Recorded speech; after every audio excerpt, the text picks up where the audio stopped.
ko alam kung kakapit ba ako sa kanya. Nahihiya at nag-iiba kasi ang pakiramdam ko. Sobrang naiilang kasi talaga ako. Hindi ka ba kakapit sa akin? Po? Bigla akong napayakap sa kanya dahil bigla na lang niyang pinatakbong motorsiklo niya. Akmang tatanggalin ko ang kamay ko, pinigilan niya ako. Wala akong nagawa kundi ang yumakap na lang sa kanya. Ang bango niya. Kahit buong araw siyang nasa kitchen ay talagang fresh pa din siya. Sana all na lang talaga ako nito. Gabi na at madilim na ang paligid. Pwede mo ba ako samahan tonight na uminom? Don't worry, hatid din kita agad. Biglang tanong niya sa akin. Papayag ba ako? Pero paano ang anak ko? Pero paano rin kung alisin ako nito sa trabaho? Papayag na ba ako o tatanggihan ko siya? Tanong ko bigla sa sarili ko. Sir, magagalit ka ba kapag hindi ako pumayag? Lakas loob na tanong ko sa kanya. Bakit? Ayaw mo ba? Tanong niya rin sa akin. Sir, hinahanap na po kasi ako ng anak ko. Hindi po talaga ako pwede kaya sana po'y maunawaan niyo ako. Sagot ko sa kanya. Kailangan ko siyang iwasan dahil alam ko na walang magandang maidudulot sa akin kung sakaling sasama ko sa kanya. Alam ko naman na wala siyang gagawin sa aking masama. Iniiwasan ko lang talaga na may masabi sa akin na ibang tao. Okay. Parang naiinis na sagot niya sa akin. Dito na lang po ako, sir. Sabi ko sa kanya. Why? Bibili pa po ako ng ulam namin sa hapunan. Sagot ko sa kanya. Sige, ingat ka. Sabi niya sa akin at mabilis na pinaharurot na ang motorsiklo niya. Minsan talaga natatakot na lang ako sa kanya.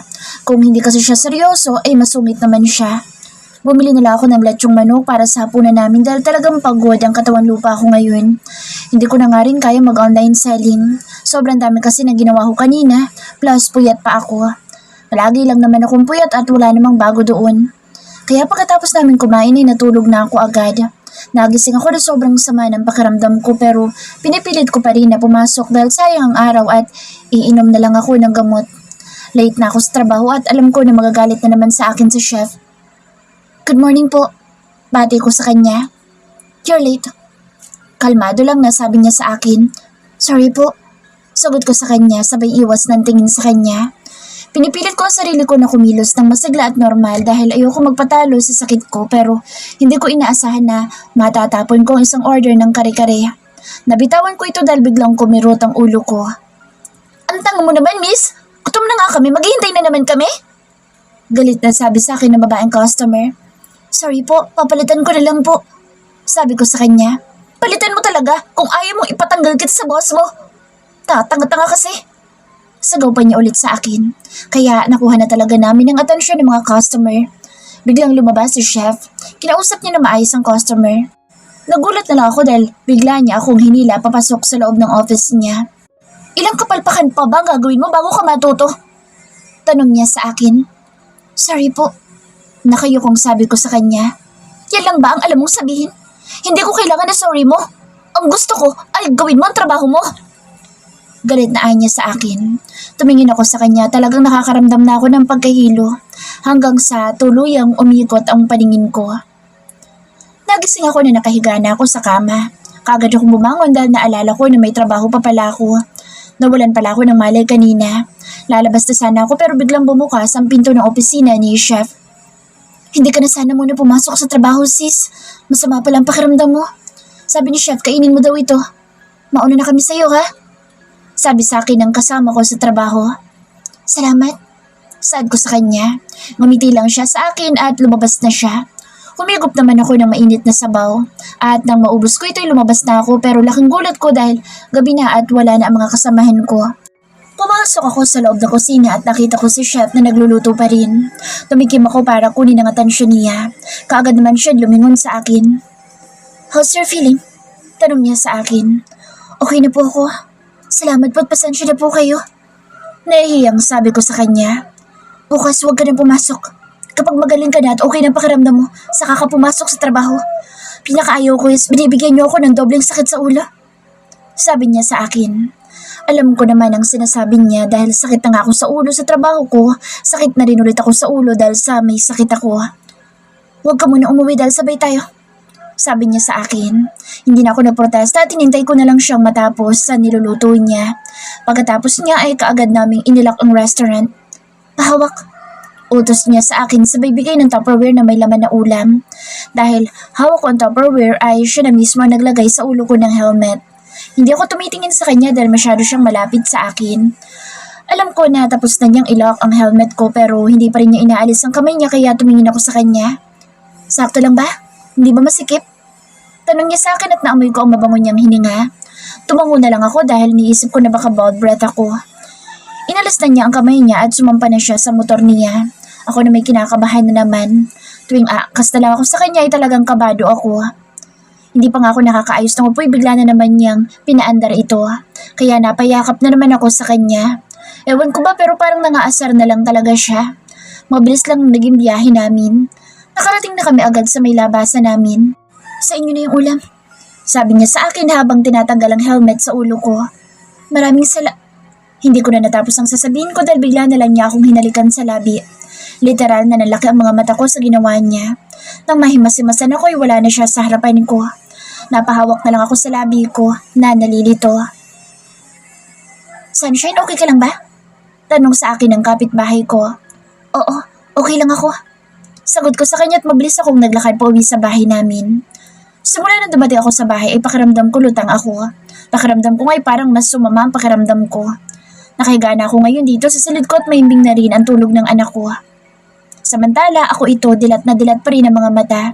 Paano ba naman kasi paulit-ulit ko naaalala ang halik sa akin ng boss ko. Bakit mo ko inalikan? Tanong ko na lang sa kawalan. Iniisip ko tuloy kung may mukha pa ba ako maihaharap sa kanya bukas. Biglang sumakit ang bato ko dahil na-stress ako sa halik niyang iyon. Napatanong na lang ako sa sarili ko kung handa na ba akong maghanap ng panibagong trabaho. Dahil kumakaway na talaga ang resignation ko. Puyat akong pumasok sa trabaho. Nakakainis dahil talagang pinuyat ako ng halik sa akin ni chef. Hindi ko din alam kung may mukha pa ba akong maihaharap sa kanya. Pagdating ko sa restaurant ay hindi pa agad ako pumasok. Panay ang tago ko at sumisilip ako paminsan-minsan. Inaabangan ko kasi si chef kung dumating na ba siya. Bakit hindi ka pa pumapasok? Nagulat ako dahil nasa likuran ko na pala si chef. Literal na nanlaki ang mga mata ko sa pagkagulat. Napalunok pa ako bago ako umarap sa kanya. Sorry po. Mahinang saad ko sa kanya pero hindi ko inaasahan na hapitin niya ang bewang ko kaya napahawak ako sa dibdib niya. Good morning. Nakangiting bati niya sa akin, tinalikan na naman niya ako sa labi. Pero itinutulak ko siya dahil baka may makakita sa amin. At higit sa lahat ay hindi niya dapat ito ginagawa sa akin. Mabilis akong pumasok sa loob ng restaurant. Sunshine, sa kitchen ka na raw ngayon. Ang sabi pala ni chef ay doon ka na simula ngayon. Sabi sa akin ng kasama ko. Ha? Bakit? Di ba ikaw papalit sa isang chef na aalis? Sagot niya sa akin. Aalis na ba talaga sa chef? Oo, next week raw eh. Sige na, pumasok ka na dahil baka mapagalitan ka pa kapag nagtagal ka dito. Sabi niya sa akin. Sige. Tanging sabi ko. Kabado ako habang naglalakad papunta sa kitchen. Bakit ba kasi niya ako hinahalikan? Nakadalwa na siya at nakakainis na. Talaga ba, Sunshine? Nakakainis ba talaga? Tanong sa akin ng kontrabida kong utak. Pagpasok ko'y naghahanda na sila. Ako na may tahimik lang na nanonood sa kanila. Nakatingin lang ako kay chef na nagluluto. Hindi ko maintindihan ang sarili ko pero sobrang gwapo niya sa paningin ko. Napalunok pa akong bigla. Okay ka lang ba, Sunshine? Biglang tanong sa akin ng isa sa mga chef. Opo, sagot ko sa kanya. Kinakabahan ka yata. Tanong pa niya sa akin. Opo, sagot ko ulit sa kanya. Kaya mo yan, nandiyan naman si chef. Siya magtuturo sa'yo para matuto ka. Nakangiti na sabi nila kaya napangiti na lang din ako dahil ang bait nila sa akin. Pero nagulat kami dahil bigla na lang nagdabog si chef kaya mabilis kong nilinis ang natapon na sauce. Naging tahimik ang paligid at busy na ang lahat sa kanya-kanyang gawain. Parang normal na lang sa kanila na makita si chef na nagdadabog. Chef, tawag ko sa kanya. What? Sigaw niya sa akin. Ano bang klaseng lalaki ito? Tinawag lang, naninigaw na agad. Ang sungit talaga niya. Pero kung makanakaw ng halik sa akin, akala mo'y jowa ko. Yumuko na lang ako dahil ayoko na lang magtanong. Chef pa nga lang pero galit na. Hindi ka ba magsasalita? Tanong niya sa akin. Galit ka naman, bakit pa ako magtatanong? Nalaki ang mga mata ko dahil naisatinig ko pala ang nasa isipan ko. Narinig ko naman ang mga kasama namin na tumikim. Kinagat ko ibang parte ng labi ko dahil yung bibig ko talaga bigla na lang sumasagot. Labas muna kami, chef. Paalam nila, kaya sasama na lang din ako sa kanila. At ikaw, saan ka pupunta? Biglang tanong niya kaya lumingon ako sa kanya. May iba ba bang sumasagot-sagot sa akin dito? Supladong sagot niya sa akin. Lumabas na silang lahat at kami na lang dalawa ang naiwan. Hindi ko tuloy alam ang gagawin ko. Kabado ako lalo na naglalakad siya papunta sa kinatatayuan ko habang seryoso ang mukha. Kaya natataranta na naman ako. Anong? Tanggalin niyo na po ako sa trabaho. Pakiusap po, tanggalin niyo na ako. Nakayuko na sabi ko sa kanya. Nataranta na ako kaya ito lang naisip ko na paraan. I can't do that. Nakangiting sagot niya sa akin. At talagang ngumiti pa ang buwisit na lalaki. Medyo naiinis ako sa ngiti niya dahil halatang nangiinis lang siya. Kung hindi pwede, ay ibalik niyo lang po ako sa pagiging waitress. Ayoko po sa inyo. Ibig ko pong sabihin, ayoko po dito sa kusina. Tuloy-tuloy na bulalas ko. Hindi pwede. Sa ayaw mo man sa gusto mo, dito ka lang sa tabi ko. Nakausap ka sa akin na kailangan mo itong trabaho kaya wala ka ng choice ngayon. Bulong niya sa tanga ko. Siya, please po. Sa labas na lang po ako. Hindi pwede. Sagot nito. Alam ko na seryoso siya sa mga sinasabi niya sa akin. Wala akong choice kundi sundin siya kahit na naiinis ako at labag sa loob ko. Sunshine, smile ka naman dyan. Kanina pa nakabusang mo itong magandang mong mukha. Sabi sa akin ni Chef Ray. Pero mas lalo kong pinalungkot ang mukha ko.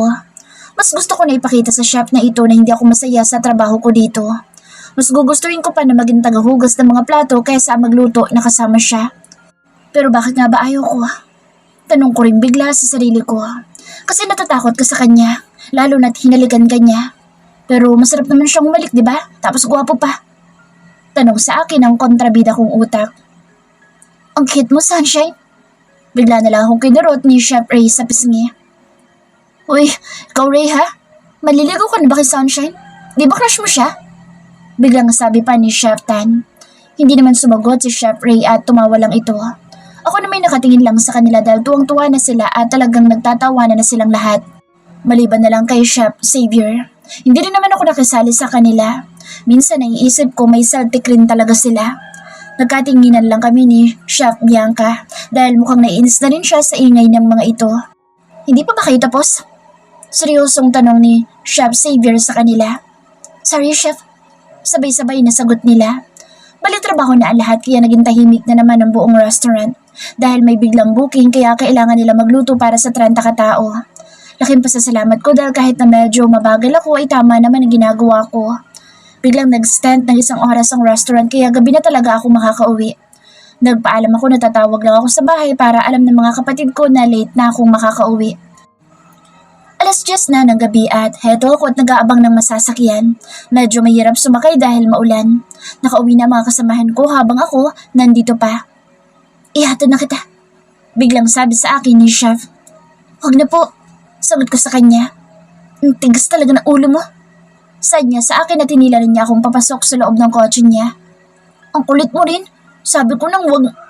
Hindi ko na natapos sa sasabihin ko dahil hinalikan na naman niya ako sa labi. Hindi ako tumugon sa halik niya pero bigla na lang niyang kinagat ang labi ko dahilan para bumuka ang bibig ko.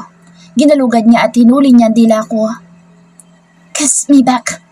Utos niya sa akin nang tumigil siya. Chef, nauutal na tawag ko sa kanya. Please, saad niya habang mapungay ang mga mata. Hinalik-halikan niya ako na para bang tinutokso. Nagkatitigan kaming dalawa. Bigla na lang niyang sinalakay ang labi ko ng isang mapusok na halik. Napakapit naman ako sa balikat niya at tinugon ko na ang halik niya. Sinabayan ko ang bawat galaw ng labi niya. Kahit ako hindi ko maintindihan ang sarili ko. Biglang uminit ang pakiramdam ko.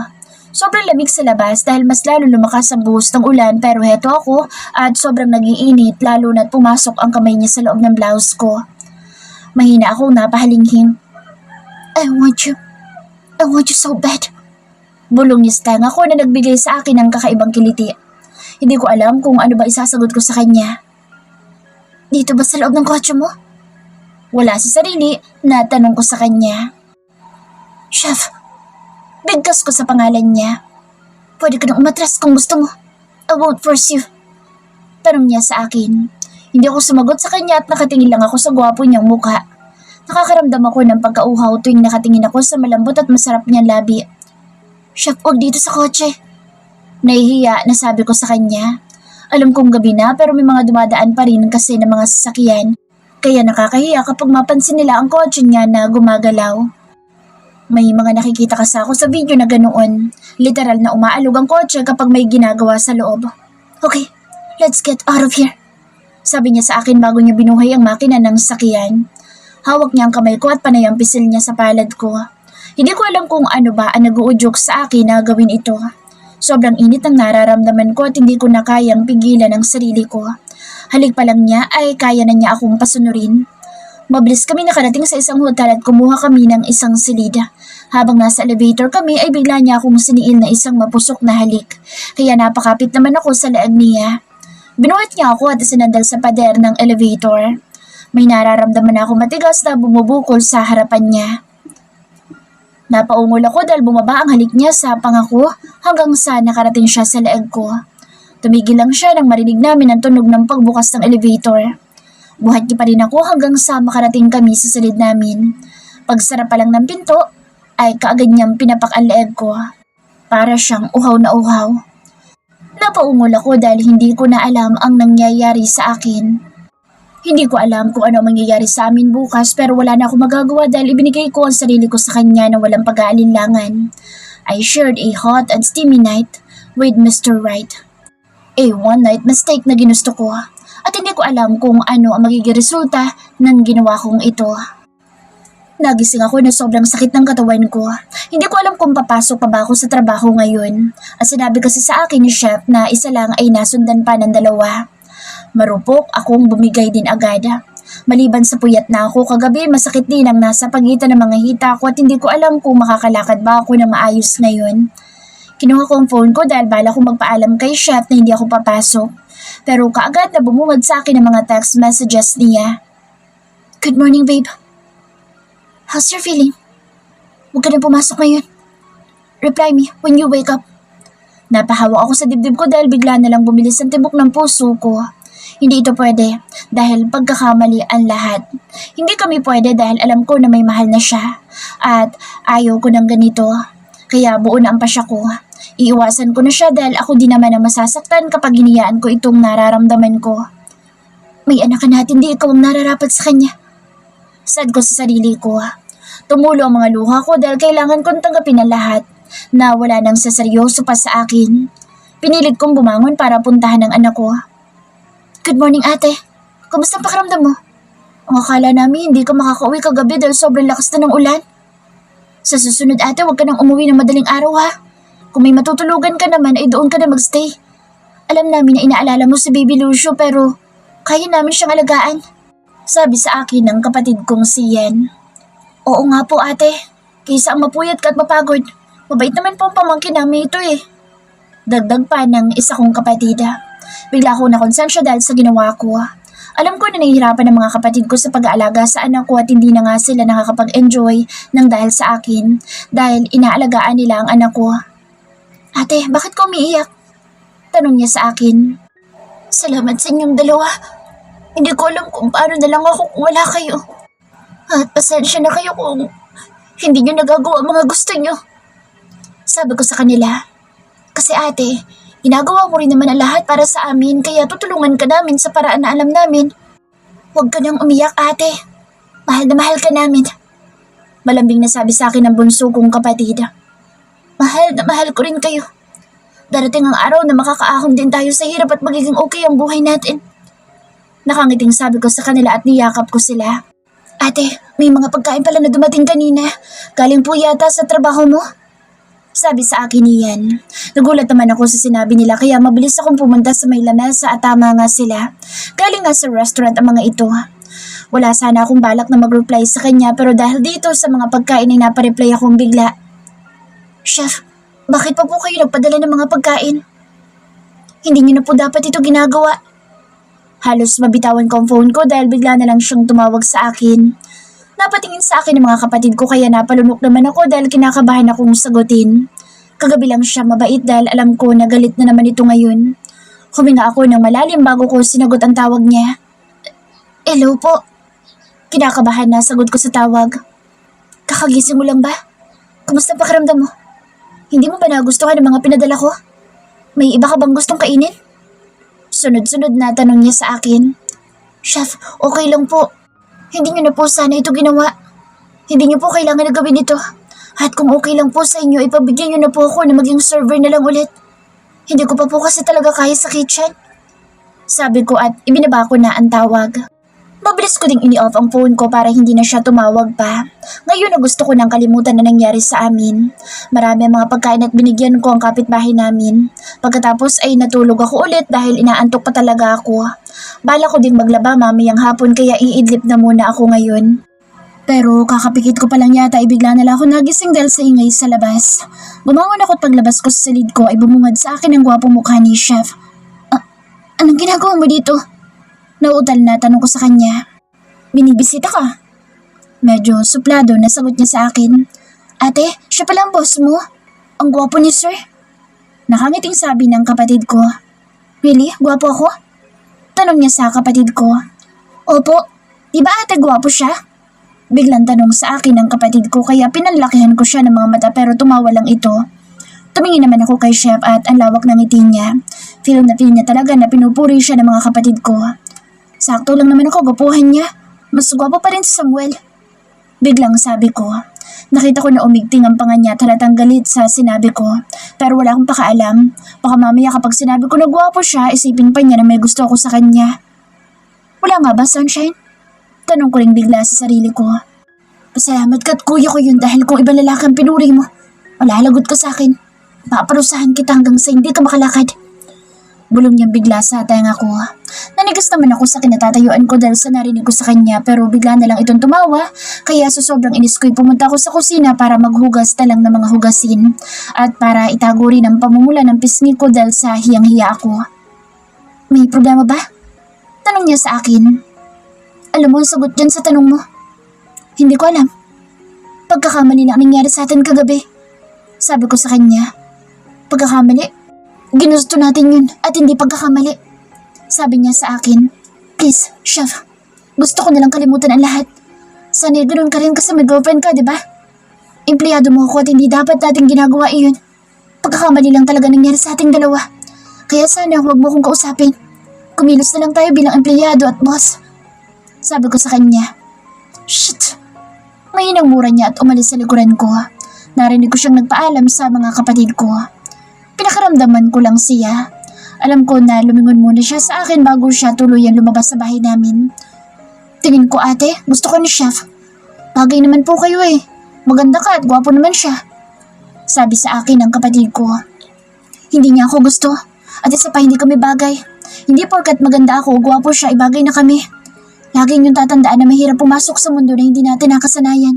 Sa mundo na hindi tayo nababagay at isa pa, may anak na ako. Kaya mas lalong mahirap makahanap ng lalaki na magmamahal pa sa akin. Kaya kayo, mag-aaral kayo na mabuti at huwag kayong tumulad sa akin. Saad ko sa kanila. Idol ka namin ate, kasi ang sipag mo at mapagmahal ka. Alam namin na nahihirapan ka pero kinakaya mo pa rin. Higit sa lahat, ikaw ang pinakamabait sa lahat. Binubola niyo ako eh. Ako lang naman ang ate niyo. Nagtawanan kaming tatlo. Tumigil lang kami sa biruan namin nang marinig kong umiyak si Lucio kaya mabilis akong pumasok sa silid ko para padadahin siya. Sa ngayon ay kailangan na nakafocus ang isipan ko sa anak ko at hindi sa kahit na ano pa man bagay. Bahala na bukas. Kung aalisin niya ako, hahayaan na lang sa trabaho. Sad ko sa sarili. Maayos na ang pakiramdam ko kaya pumasok na ako ngayon sa trabaho. Inaasahan ko na sana'y maging server na lang ako pero sa kitchen pa rin ako. Mas lalong naging mainitin ang ulo ni Chef at napapansin ko na para bang ako na lang ang lagi niyang napapansin o nakikita. Lahat ng mali ko'y binubulyawan niya ako kaagad. Hiniyaan ko na lang din dahil alam ko naman nagalit siya sa akin. Ako ang huling nag-break time. Libre naman ang pagkain namin kaya kumuha na ako ng pagkain ko. Wala naman akong ganong kumain kaya konti lang ang kinuha ko. Umupo na ako at nagsimula na akong kumain pero nagulat ako dahil bigla na lang na may drinks na nilapag sa harapan ko at nakita ko si Chef na papalayo na sa pwesto ko. Nakatitig lang ako sa inumin na ibinigay niya. May sa loob ko na ayaw ko itong buksan o galawin. Tinapos ko na ang pagkain ko at inilagay ko sa locker ko ang drinks. Pagbalik ko sa loob ng kusina ay wala na si Chef dahil umuwi na daw ito. Ako naman ay tinuruan ni Chef Ray. Lumipas sa mga araw at walang nagbabago sa amin ni Chef. Ang trabaho ay trabaho. Nakakatuwa dahil kahit papaano ay marunong na ako sa kusina. Hindi ko na malaya na isang buwan na pala akong nagtatrabaho sa Rights. Natanggap ko na rin ang unang sahod ko kahapon. Sakto naman dahil day off ko ngayon. Bala kong ilabas sa mga kapatid ko. Gusto ko silang ibili ng mga bagong gamit. Lumakas din ang online selling ko. Palaging sold out ang mga paninda ko kaya masasabi ko na medyo maayos na kami ng mga kapatid ko. Nakakapagtabi na rin ako ng extra pera para sa kanila. Karga ko ang anak ko papunta sa loob ng mall. Hinayaan ko ang mga kapatid ko na pumili ng kakainan namin. Habang naglalakad kami ay may nabangga ang kapatid kong bunso. What the hell? Galit na sigaw nito. Sorry po. Hingin pa umanihin ng kapatid ko. Anong sorry? Alam mo ba kung magkano to suot ko? Galit na sigaw niya sa kapatid ko. Mabilis ako lumapit sa kanila dahil bigla na lang niyang sinabunutan ng kapatid ko. Ma'am, bitawan niyo po ang kapatid ko! Phew! Galit na sigaw ni Miss Cara sa akin. Pasensya na po kayo, hindi po sinasadya ng kapatid ko. Sad ko sa kanya. So, kapatid mo? No wonder na pareho kayong tanga. Napayo ko na lang ako dahil hiyang-hiya na ako. Nakuha na rin kasi namin ang atensyon ng mga tao sa paligid. Hindi ko rin alam kung ano ba ang gagawin ko. Alam ko na hindi siya makikipag-usap sa amin na maayos. What's going on here? Biglang tanong ng boses na kilalang kilala ko. Baby, itong kapatid ng staff mo kasi binangga ako. Sumbong ni Cara kay Chef Xavier. Sure, Pogi, hindi ko naman po sinasadya. Biglang sabi ng kapatid ko kay Chef. Sorry po talaga, hindi po namin sinasadya. Nakayuko pa rin na sabi ko at hinila ko ng kapatid ko. Bigla din kasing umiyak si Lucio. Hindi ko alam kung bakit may mga ganitong tao na hindi kayang maging mabuti sa iba. Maliit na bagay pero pinapalaki nila. Siguro dahil sa mayaman sila kaya pwede na sila magsalita ng masakit sa kapwa. Okay ka lang ba, bunso? Tanong ko sa kapatid. Okay lang po ako, ate. Pasensya ka na po nang dahil sa akin kaya galit ang babae. Sino ba siya, ate? Kilala mo din ba siya? Tanong sa akin ni bunso. Girlfriend siya ni Chef. Pumunta na tayo doon sa palaruan. Yaya ko sa kanila. Uwi na lang po tayo, ate, kasi parang hindi po kami bagay dito. Baka po kasi may mabangga na naman ako. Malungkot na sabi sa akin ng kapatid ko. Huwag mo sabihin iyan. Nandito tayo para makapag-enjoy kayo at hindi para malungkot. Hayaan mo na siya kasi may pagkamasungit talaga siya. Sabi ko sa kapatid ko. Ngumiti naman ang kapatid ko. Mabuti na lang at tumahan na si Lucio kaya napangiti naman ako dahil naglalaro silang tatlo. Ako na may nakaupo lang at nanonood sa kanila habang kumukuha ng mga pictures. Pero nagulat ako dahil nakita ko si Chef sa camera ko. Nakatayo ito sa labas at nakatingin siya sa mga kapatid ko. Nang nagtama ang mga mata namin ay kaagad siyang umiwas at umalis na. Ako naman ay nagtataka sa ikinilos niya. Napatingin ako sa anak ko na masayang naglalaro. Alam ko na darating ang araw na magtatanong ito kung sino ang ama niya pero hindi ko alam kung sigurado ba ako na kaya kong ipagtapat sa kanya ang lahat. Pero isa lang ang sigurado ako. Mamahalin ko siya at palalakihin na maayos. Masyado man akong bata nung ipinanganak ko siya pero kinaya ko. Kinaya namin ng mga kapatid ko at alam ko nakakayanin ko pa mga susunod na araw. 1 linggo na lang pala at magdadalawang taon na siya. Habang lumalaki siya ay mas lalo siyang gumugwapo. Talagang nagmana siya sa ama niya pero hindi naman lahat ay nakuha niya. Ang mga mata niya ay nakuha niya sa akin at ang tangos ng ilong ay nakuha niya sa daddy niya. Darating kaya ang araw na may matatawag na daddy ang anak ko? Biglang tanong ko sa sarili ko. Kaysa mag-isip ng kung ano-ano itinuon ko na lang ang pansin ko sa anak at mga kapatid ko. Nang matapos na sila lumabas na kami para umuwi. Rush hour na kaya punuan na ang mga bus. Matyaga kami naghihintay sa bus stop. Nakatulog na si Lucio at medyo nangangalay na ang mga braso ko. Lakad pa sa salamat ko dahil may nagbigay sa akin ng upuan dito sa bus stop kaya umupo muna ako. Panay na ang tingin ko sa relo ko dahil medyo late na kami. May kotse na biglang tumigil sa harapan namin. At nang ibaba nito ang bintana ng kotse ay si Chef ito. Bigla itong bumaba at lumapit siya sa amin. Ihatid ko na kayo, sabi niya. Huwag na po, maghintay na lang po kami ng boss. Sagot ko sa kanya at hindi ako tumingin sa kanya. Babe, tawag niyang bigla sa akin kaya nataranta ako. Okay lang talaga kami. Sabi ko sa kanya habang nakatingin ako sa kanya. I insist. Punuan na ang mga boss kaya mahirapan na kayo makasakay. Lalo na tulog na ang anak mo. Sabi niya sa akin. Napatingin ako kay Lucio. Nakaramdam naman ako ng awa sa anak ko, kaya pumayag na ako. Habang nasa biyahe kami, nakatulog din ang dalawang kapatid. Medyo traffic kaya alam ko na matatagalan pa kami bago makauwi. Shep, pasensya na po kayo sa nangyari kanina. Hindi po sinasadya ng kapatid ko na mabangga ang girlfriend mo. Nahihiyang sabi ko sa kanya. I'm sorry dahil wala akong ginawa para ipagtanggol kayo. Pasensya ka na sa ugali niya. Biglang sabi niya sa akin. Sorry din po dahil naabala ka pa namin ngayon. Pwede ba na huwag kang panay ng sorry? It's my choice kaya hindi mo kailangan na magsabi ng sorry sa akin. Parang naiinis na sabi niya sa akin. Isang sorry mo patahalikan kita. Pagbabanta niya sa akin na ikinagulat ko. Itinikom ko na lang ang bibig ko at hindi na ako nagsalita. Hanggang sa nakarating na kami sa bahay, binuhat niya ang mga kapatid ko at ipinasok sa silid ang mga ito.